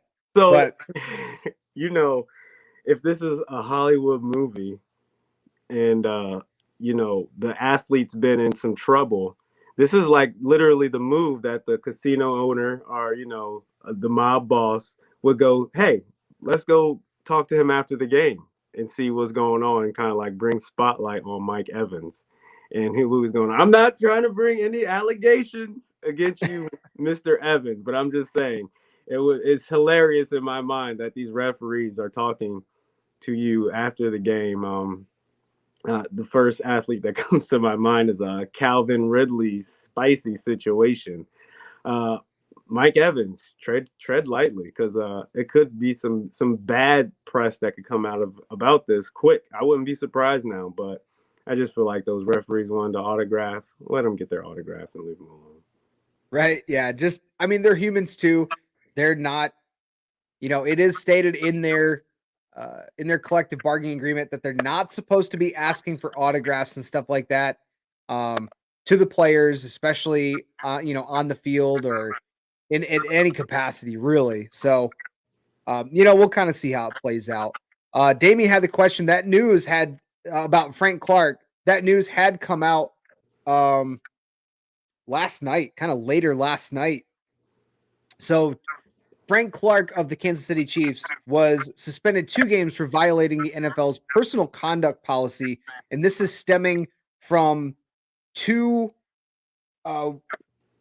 weapons charges that he ended up pleading no contest to this past September, so a couple months ago. He was given a year of informal probation and ordered to perform 40 hours of community service. So now the NFL, it seems like they've gone through and done this investigation of the situation, and now they're suspending him for 2 games. So what are our thoughts on the situation? I don't think it's too late to suspend him now, because whenever the NFL looks into these personal conduct policy scenarios, they have to let the legal process take course before, and they could preemptively, I'm trying to think of a really severe one. What was that? Oh, the Ray Rice thing, or I'm trying to think of, there was somebody else that this happened to also, but the Ray Rice scenario where they immediately were like, okay, we're going to suspend him pending investigation. Whenever you have these types of charges, whether it's DUIs or weapons charges or all these different things that unfortunately kind of seem to become the norm in the NFL, I just feel like it's not too late to do it now, because they let everything take its course. He pled no contest. They gave him probation. They gave him community service. And this is now kind of the other ripple effect of that. I don't think it's too severe, and I don't think it's too late. I don't know if you have any thoughts on it, Ron, but it's wild. I'm looking into it right now. It's just all he got was a possession of firearms, and he got sent to court, sent to jail, 40 hours of community service, all these different things, and now he's losing 2 paychecks from his family, supporting his family just for having a firearm. He should have had it licensed. I don't know, but he's in LA, yeah. So I'm not surprised that a man is driving around, a rich man at that, with protection in LA. Yeah, that would be my question. Yeah. Are they, like, if it's a registered firearm, I would have a much different stance on this. Right. A much different stance. But like, especially if it's an Uzi, that, to me, I don't think that's a firearm that you can, like, legally have. AK-47. Right. I don't think that's a firearm you can legally have. If it's just like a handgun or something and it's registered and he has the license for it, I think then I think the NFL, this would have been a much different scenario. But yeah, I really don't know, other than what we've been told by by the NFL and what the scenario was. But it looks like he was. Go ahead. It looks like he was what? I said it looks like it was a routine traffic stop. Yeah. They saw they noticed an Uzi in a duffel bag. Clark claimed it belonged to a member of his security team. That was what I was going to bring up next. What's that? Oh, I said I was going to bring up next security, and how although we can make it make sense that he got caught. Now that I know it's a Uzi, I thought that was a joke, but he really had a Uzi. No, legit. In the back seat. Yeah. If you're a $1 million asset and $1 billion brand, you can't be driving around with a Uzi in the trunk. If it costs a couple $100 to get a security team. You make a couple $100,000 a game, so you can have security as much. Uzi, wow, yeah. Frank Clark, habitually line stepping. Yep. All right, so we'll kind of move on. To some baseball here. I know the Major League Baseball World Series is happening starting on Friday, but there's also some other moves. This is where a lot of the teams that didn't make the postseason, a lot of the teams that didn't make the postseason are now making moves that try to fill managerial roles with a few teams. The Rangers went and got Bruce Bochy, which was a very kind of head-scratching move, I think, around the world of baseball.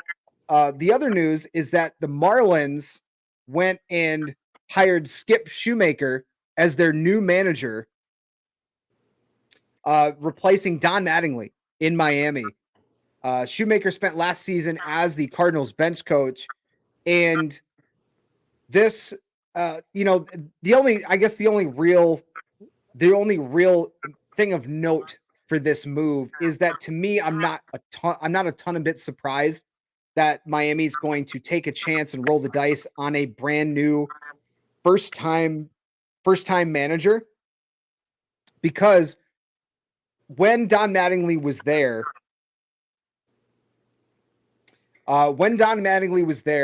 they made a push. They made the postseason in 2020 with that the COVID shortened season. But you could also tell that's why Derek Jeter was involved and then left the team. The kind of the question marks that were brought up is that does the organization actually want to win? And that was what Derek Jeter's argument was, is that this organization doesn't want to win. They don't want to do what it takes to win. And you kind of thought that once Derek Jeter left, Don Mattingly, not necessarily his days were numbered, but because he was there as long as he wanted to be there. And since he's decided to step away, I think he realizes that if he wants to win, Miami's not the place to do it. But I'm not a ton surprised at this direction. They're taking a chance on a first-time skipper, because this is right within Miami's wheelhouse. They say they're trying to build for the future because it's a nothing to lose scenario for Miami's ownership. If it goes well, they turn into the next Tampa Bay Rays, where they can utilize the payroll, minimize the payroll, and still utilize the talent on the field well. Build a good farm system, trade away any guys that are worth anything. That's kind of where I think that organization is in general. Like they don't make that step forward because the ownership has been notoriously called out for being cheap. So, I mean, I'm happy for Skip Shoemaker. I think anytime you can get a guy who's been a part of a few championship teams in St. Louis with the Cardinals, been the bench coach. He's the associate head coach for the Padres the last year or two. I think this is a good move for him, of course, because you can start getting that experience. But for Miami, also makes sense. You got nothing to lose here. There's really, I don't think there's a ton to dive into other than the fact that this is another type Miami move where they want to spend as little as possible and hopefully maybe get a win. Yes, calling the Marlins cheap is putting it lightly. That's a great point. That's a great point. I mean, ugh. The way you just spun it about being cheap kind of, takes the final blow because I love the Cardinals run, and I like Shoemaker, and I feel like he could make some magic happen. But I feel like for Miami, this is a move that's about a couple years too late. Looking at just their performance over the past couple of years, they haven't been a good ball club, and this change is going to be good for the franchise, but it's a cheap, and now I'm feeling like it's not a good move. I think it would be a good move for both sides because, like I said, it's Shoemaker was a utility player for the Cardinals. The couple of times that he won championships with the Cardinals, but it's kind of a roll the dice scenario, I think, for the Marlins, and you don't really know how it's going to go until he gets in there. But now, so the question for the Marlins is, you got your manager now, like, what are you going to do in the offseason? Like, I don't know if part of Don Mattingly's reason to want to leave was the Jazz Chisholm situation, or whatever's going on in that locker room. I would not be surprised if some of those names are not Miami Marlins in the next year. This is, in my opinion, kind of what. Yeah, this is kind of where the track I was going here. They're always changing. They just tear it all down, and I think that's kind of where they're at right now. Is they're only a few years removed from the playoffs, but they had 95 losses this year. But they've got a lot of, the comment was made in here earlier. They do have a lot of really good pitching prospects. They got a lot of good pitching on their team already. But if they want to make some moves, I think then that'll be something they have to address this offseason. Is they have to look at what direction does this franchise really want to go. Is Skip Shoemaker going to be a guy that's going to help like develop the young talent, and any of that talent that is not in that window for them that has a lot of team control? Are they going to then deal guys out? Damian said Marlins is like the Lions, are always making dumb moves. You're you're kind of not wrong, but I think the Lions just have cursed luck. I mean, you had a chance in the Cowboys game. You outplayed them for 3 quarters. And then Jamal Williams, a guy who's never, ever lost a fumble in his career, loses one at the goal line. And then that was kind of the beginning of the end. They just have bad luck. But I think for the Marlins, that's kind of where you got to look at next is you got to look at the contract situation of all the players that are there. Like, this is something that they do. It's almost like rinse and repeat, which is what Sting Sunrays had mentioned here on YouTube, is that this is what they do. This is their cycle. They'll go through and they just don't have the success of the Rays. They have maybe some guys that are getting ready to either get paid, or guys that stars are rising, trade them away, get more prospects, get more young players that can develop. And, we'll go through this cycle. But one of the other moves that was made yesterday was a question that was actually brought up here by Sting Sunrays, is the Detroit Tigers, my Detroit Tigers, they hired Rays scouting director Rob Meltzer as the vice president and assistant GM, the team announced yesterday. Asking the question, what are my thoughts on the move?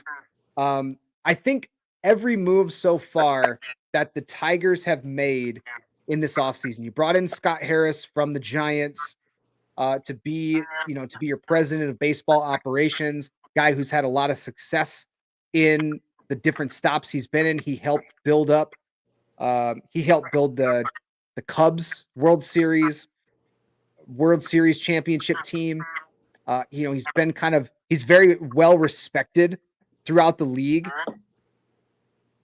And this move, in my opinion, you bring in a guy who spent 15 seasons with the Rays. He's been, in the last 7 years, the team's senior director of amateur scouting. Now, if there's one team in the league that has done the most in the farm system with as little possible, it's the Rays.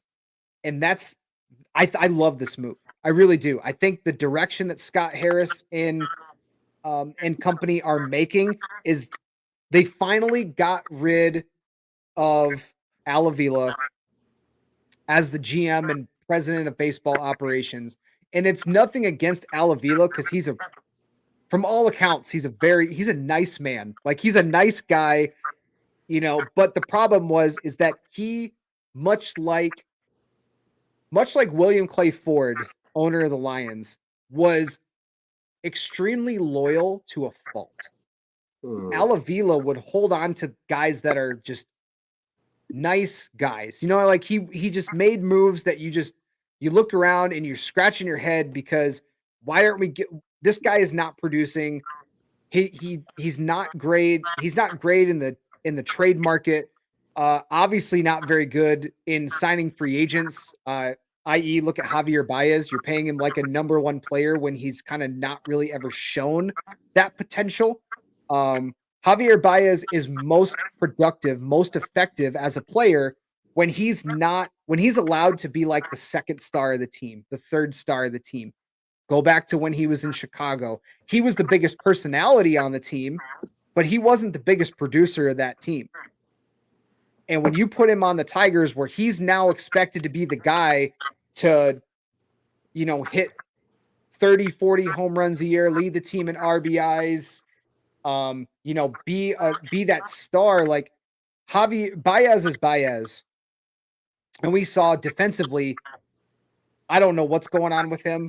He's got more errors than I think he led the league in errors. I know for most of the season he was, but he's a guy that he's going to try to make some highlight flashy plays at shortstop, but it's going to cost you some errors. It's going to cost you potentially some runs. So I think that move, especially when you had Carlos Correa literally in the backyard meeting for lunch with with members of the Tigers team, like, you had Carlos Correa in your sights, and the owner just didn't want to spend the money to go get Carlos Correa. I think if they got him last year, I don't think he signs a 1-year deal but they have another shot at him now, but I think it's a little too late. But I like this direction because Scott Harris, and he's going to bring in guys that are going to help put this foundation for the Tigers in a great spot. So I agree with you, Sting Sun Rays. I think this is a great way to, again, we're resetting the rebuild in Detroit. But I think they're resetting it in a positive way. So I'm not expecting a ton out of the Tigers next year, but I'm also not expecting them to have, less than 70 wins. They went 66 and 96 this year. I don't expect them to lose 95 games again, but I don't expect them to make the playoffs next year either. This is going to be another process.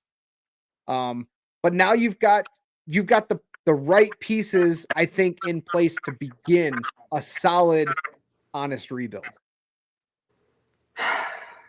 It hurts hearing how passionate you are about your ball club. How does a team not make the playoffs in 8 years? Al Avila, that's a good example. Yeah. 26 errors. I'm pretty sure that was leading the league, because at one point Baez had, I think, 5 to 10 more errors than the next highest player in Major League Baseball. And this was with like 2 months left of the season. Okay. was It bad. looks like, just reading the report on it, looks like you guys have kind of shifted a lot of your executives around this past year and kind Yep. of shaping it up and getting to, some new fresh people in there and trying to rebuild on the rebuild. Uh, so I guess we're striving for more than 70 games next year. That's the goal. It's not a bad goal. Yeah, I Maybe think. 500. Yeah, I mean, when Javier Baez did what he needed to do in leading the team in RBIs, home runs, batting average, but the problem was he only hit 238. He only hit 17 home runs. He only hit 67 RBI. That's production from a player that you would think is like that's a utility guy type player's numbers.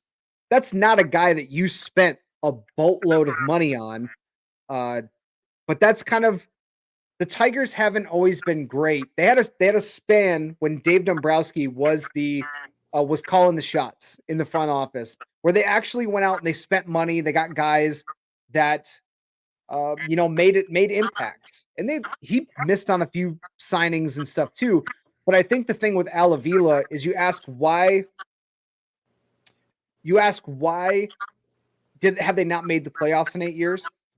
When Al Avila trades Justin Verlander, the face of the franchise outside of Miguel Cabrera, those two guys were the faces of the franchise. When you trade Justin Verlander to a title contending team that is desperate for starting pitching, and you trade him for, I think it was 3 players that none of them are even in Major League Baseball anymore. Like when you trade him, you're expecting to get a decent return on guys, and that's something that Al Avila has just been so horrible at. He's a poor evaluator of talent, which is very surprising to me because of the role that he served as the president of baseball operations, and he worked alongside Dave Dombrowski for a number of years. And I didn't see it. I don't understand how that did not click. Like he just couldn't see talent at their current level. He's like, "Oh yeah, this guy is going to be we got a prospect that's not on anyone's top 50 prospect boards. Oh yeah, this is going to be a guy we're going to build around. A guy that's jumped around from 3 different farm systems and only plays high A short season baseball. Nice move, Al. Like that's what he did." Yeah, that's pretty tragic. Yeah, none of the guys that were traded in the Justin Verlander trade are even on the Tigers roster, or I believe even in the Tigers system anymore. That's how bad that is. And part of that is Justin Verlander is just a freak of nature, and he's still pitching lights out at his age, which is wild. But I do like this move. You move away from Al Avila. You go get a guy who I love his first press conference when he was like, everything is centered around the strike zone. That means we gotta be crisp, we gotta be accurate with how we control the strike zone, both on offense and on defense. So that means he's going to go out and get guys that can help get on base. You don't need guys that are going to go and be big home run hitters like Javier Baez, who the book is already out on him. He likes to swing for the fences all the time. He's got such a violent swing. And if you just throw him slider down and away, slider down and away, strike out, go sit down. That's exactly what you do for Javier Baez. And he can't stop it. He can't stop himself. So the discipline around the strike zone, and that also probably bodes well for the pitching staff because we're gonna finally rid ourselves of guys like Greg Soto, who is a flamethrower, but he's got horrible accuracy. He can't find the zone to save his life, but he throws 100 miles an hour. So, hey, that's a guy that we want to have in our bullpen. That's a guy as a relief arm that you want to bring in, not your closer. That's a guy that you want at kind of not a setup guy either. He's a guy that you can bring in spot situations and let him just go nuts. But I think that's the focus of bringing in this new regime is when you bring in a guy who served 15 years in Tampa Bay as, the director of scouting, You've seen what they've been able to do with their farm system and how they've been able to just pluck guys seemingly out of nowhere and have a successful franchise. I think they're doing the right. I think they're doing it the right way. I would hope that if Soto can dial back his miles per hour to the high 90s instead of in the hundreds and be able to get better accuracy and spot his pitches, I would be happy with that because he's a valuable left-handed arm out of that bullpen. But the problem is he's too erratic. If he walks one guy and get on base, his ERA this last year, at one point, his ERA when he allowed a single base runner was over 9. But when he didn't allow a base runner, his ERA was a lot better. I should say when he didn't walk someone, not base runner, because it's obviously those two are, you don't allow base runners, you're gonna have a low ERA. But when he didn't walk a batter, his ERA I think was like down in the 1.5 to 2 range. But when he walked a batter, his ERA ballooned to almost 10. So that's the worry that I would have with Greg Soto is if you can get him to control that and maybe dial back his miles per hour a little bit, I think he'd be a much more effective pitcher. Okay. But in looking forward a little bit here to the World Series, that kicks off Friday. Friday, 8:03 p.m. Philly is traveling to Houston. That's going to be on Fox. And now we're a day or two away from that first game kicking off. So the question's got to be asked. And we'll probably ask this again Friday morning when it's really, really fresh for everybody. But the Houston Astros haven't lost a game in the postseason. They're on a roll. I don't know that it's their 4th World Series in the last 6 years. But then you've got the Phillies who struggled early, fired Joe Girardi, said, nope, you're out. This is not working. And it's weird. They just flipped a switch and the Phillies started rolling. It took a little bit to get going, but on the back of Bryce Harper, who's having a phenomenal postseason. Would you roll with the hot hand of Bryce Harper and the streak that the Phillies are on? Or are you gonna pick the juggernaut in the AL that is the Houston Astros? Worded perfectly, the juggernaut. This is definitely David and Goliath. I love everything Philly sports. And it's an exciting time.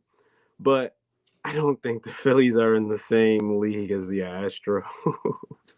They're so good. And, I watch baseball from an outside perspective. I'm just thinking about shout out Jay and Unscripted. And he was getting into an argument with everybody about expressing how the Houston Astros are, the emphasis, the baseball, world center, what makes baseball circulated. And it was like, you guys have just been relevant for like a past couple of years. Stop it. Aren't they like the Golden State of baseball? Yeah, they had some success, but it's a far cry from, it was after trying to think of the early 2000s and they were not, they made a couple of surprise runs, but what they've been able to do the last 10 years, even 10, 12 years has been really remarkable because they built it up through their farm system. They built it up through, bringing up guys. And that's the way that you want to build up your franchise. And now that they've done that, much like the Warriors in the NBA, now they're this juggernaut in the American League. Astros are the new Yankees of the late 90s as far as their success is concerned. I would tend to agree with that. I try to stay out of Jay McLovin's way anytime that he starts getting on a roll about any of his teams. He's very passionate. I give him that. But there's no arguing. There's no even trying to get a solid point in with that man, because you're gonna get drowned out by his passion is how passionate he is about his Houston Astros. And that's not disrespect whatsoever. I applaud that and I respect that passion. Yeah. It's a little bit to a fault, but hey, that's what we love about him. We love that he's fanatics. That's yep. I would be shocked if the Phillies win more than one game. Really? I mean, just to win one game would be an achievement. They would be the first team to do it this postseason. It would give me kind of like the Philadelphia Sixers versus the Lakers kind of vibe in 2000 when Allen Iverson won one game. And it was like, we did it. How are we not supposed to think the Astros are just going to come in here and just sweep them out the park? The Phillies are definitely the Rocky Balboa of the baseball league this year. They're not supposed to be here. So I can't think it's going to be an even series. I think, man, they're definitely not winning game one. Houston's about to come out and be, we're back, baby. Man, 7 I think games. No way. The hardest part, I think, about this series to gauge is that both teams' starting pitching has been beyond solid. Both teams' starting pitching has been beyond solid. The Astros do have, I think, the edge in pitching just because of their bullpen. And what they do really well, and we talked about this in previous episodes about how they dominated the ALCS against the Yankees because of the contrasting styles. And the Astros had, I think it was 5 or 6 guys that have an OPS over 700. In comparison, I think the Yankees had 1, maybe 2. Now the Phillies, they have a few guys. They have a few guys, namely like Bryce Harper, obviously is on an absolute tear. I think that's going to be one of the X factors for the Phillies if they want to. I think if the Phillies want to steal any games and have a chance in the series, it's going to ride and die with Bryce Harper. And Kyle Schwarber also, he's done a really good job of getting himself on base. His average doesn't show it, but his on base percentage does. Like he drew 3 walks in the NLCS clinching game against the Padres. He can get on base. I think it's a little bit more evenly matched than say a Yankees Phillies or something like that. Like the way that the ALCS was put up, that those two teams, unless the Yankees could get a ton of power hitting, they weren't going to have a chance, I don't think, anyway.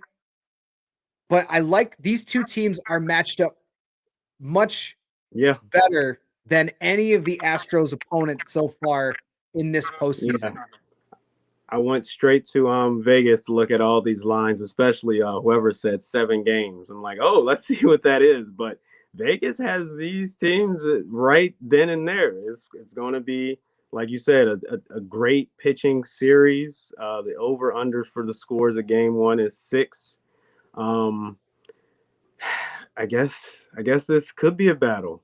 How many games? How many games? I'm sure you got the Astros winning it. 6? I've got 6. 6. I think it goes 6. I would not be surprised if it goes 7 just because of how hot. Wow. Just because of how hot the Phillies have been, and it's been an improbable run for them. But look at some of the games that the Astros got themselves into. Even the sweep, the series sweep clinching game, it was what, 6-5. Like they've had some high scoring affairs, and that I think bodes well for the Phillies. If they can get guys on base or get early, get to the starters early for the Astros, yes, they have a stronger bullpen, but I think you can get some runs on the Astros. It's not going to be easy, but I mean, what is easy at this point of the season? I would agree. If the Phillies do win the World Series, it would be one of the greatest managed World Series, especially with how the Phillies bullpen has shown some signs of weakness compared to what the Astros bullpen has. But I was trying to look at the starters. I can't find them at the moment. I don't even know if they've announced them yet, but I don't have it in front of me. I'd like to see the matchups. I think Wheeler pitches the Wheeler's pitching the first game against Verlander, if I'm not mistaken. And if you were going to steal a game, I think this is it. I think this is it. With if you can get up, I love Verlander to pieces. He has shown in the World Series that sometimes he can get they can get to him early. They can get to him early, but I think Wheeler and even Syndergaard to an extension. Nola's pitched pretty well. Eflin hasn't been bad either. You got a decent starting pitching staff for the Phillies. So if you're going to have a chance, you gotta make it a high scoring game. Because if it's or keep it close. So if the Astros if they do their thing and they just chip away at the pitching staff like they did against the Yankees, then you got to have the offense to keep up. So you're going to need other guys. You're going to need other guys to step up and not just Bryce Harper. You need Castellanos to perform better. Schwarber, I already mentioned, he's got a great OPS. And yeah, the Astros are a team that even if they're down, they have that comeback gene. I don't know what it is, but they have that gene in them. But it's going to be fun. I would also probably have the Astros in 6. I think it's going to go to 6 games, but I wouldn't be surprised if it goes 7. I also wouldn't be surprised if it goes 5. Like that's what I'm leaning to. I think this is one of the more unpredictable World Series, even though the Astros are the heavy favorites betting wise. I feel like this is just so unpredictable because of the run that the Phillies have been on, and that they do have a shot. But I mean, like you said, it's kind of like a David and Goliath thing. You gotta steal. If you can steal game 1 on the road in Houston, that's going to give you a ton of confidence going into the rest of this series. This literally feels like Warriors versus Celtics. Right. And right before the playoffs started, Phillies and the Astros had a little mini series, and in one of those games, the Phillies lost 10-0. So I'm sure that's going to be in the back of their mind. Absolutely. Let's see if they can upset them Friday. I can't wait. I would love to see Bryce Harper and the Phillies win. Not only it's the first time that the Phillies have made the postseason or the World Series since 2009, I think it was. But for Bryce Harper, everything he's gone through in his career, everything he's gone through in his career, baseball phenom, finally making his first World Series at 30, already been in the league for, 10 plus years. You'd love to see it, to have Bryce Harper win his first championship, but we're going to find out Friday. He would become Philly royalty. I mean, he technically already is. He would. Bryce he Harper. would be. Yeah, he would become Philly royalty. That is for certain. And we know, having lived in Philly myself, I know how passionate they are about their sports. Yeah. We put him right next to Rocky and AI. Yep. Just make a bust, make a statue for him right outside of Citizens Bank Park, right there. Yep. Just put a statue out there for him if they do in fact win the World Series this year. But we're going to find out Friday. So later on this week, we're going to be talking more baseball, especially Friday morning leading up to game 1 of the World Series, which is going to be 8:03 p.m. in Houston. on Fox. So if you want to check that out or any other great shows that we have here on the All Sports All Plays Network, follow us on social media. We're live this morning on Facebook, YouTube, Twitch, Twitter, LinkedIn, Fox D Network, Tiki Live, and on Roku. So check us out on all those different platforms. On social media, you can find us on YouTube. Just search ASAP Sports Network. On Facebook at All Sports All Plays. On Twitter at ASAP Network 1. And on Twitch at ASAP Network. Hit the like, hit the comment, hit the subscribe button, share the stream. That definitely helps us out as a network as a whole. And of course, at ASAP in the morning. We like to interact with everyone. Take your comments, take your questions. We have a lot of fun here on the show. We have a lot of different personalities that kind of jump in and join in. So it's always a lot of fun. We're here Monday through Friday, 10 a.m. to noon on ASAP Network. Ron, it was a pleasure having you join us this morning. Definitely a lot more fun to have you on to talk basketball and versus when it's just somebody like myself rolling solo. So I appreciate you jumping on this morning. But hey, what are you looking forward to tonight? Oh, tonight, Wednesday night basketball. If the Lakers finally get a win, do they play tonight? The Lakers, they do. They play the Denver Nuggets tonight at 10 o'clock on ESPN. A couple of games on ESPN tonight. Brooklyn, Milwaukee is tonight. What's some other matchup? Philadelphia, Toronto is tonight. San Antonio, Minnesota's tonight. Nets, Bucks. Yeah, Nets, Bucks tonight at 7:30 on ESPN, followed by the LA Lakers and the Denver Nuggets, 10 o'clock on ESPN. Lots of basketball tonight. That's what I'm looking forward to tonight as well. The Detroit Pistons are in action, playing at home against the Atlanta Hawks at 7 o'clock. So that's something I'm going to try to tune in for outside of my work schedule. That is NHL. There's also a lot of NHL action going on right now as well. 3 games tonight in NHL. The Battle of New York, the Rangers and Islanders are tonight on TNT. Edmonton, St. Louis is on at 8 o'clock. And then the Tampa Bay Lightning against the Anaheim Ducks on TNT.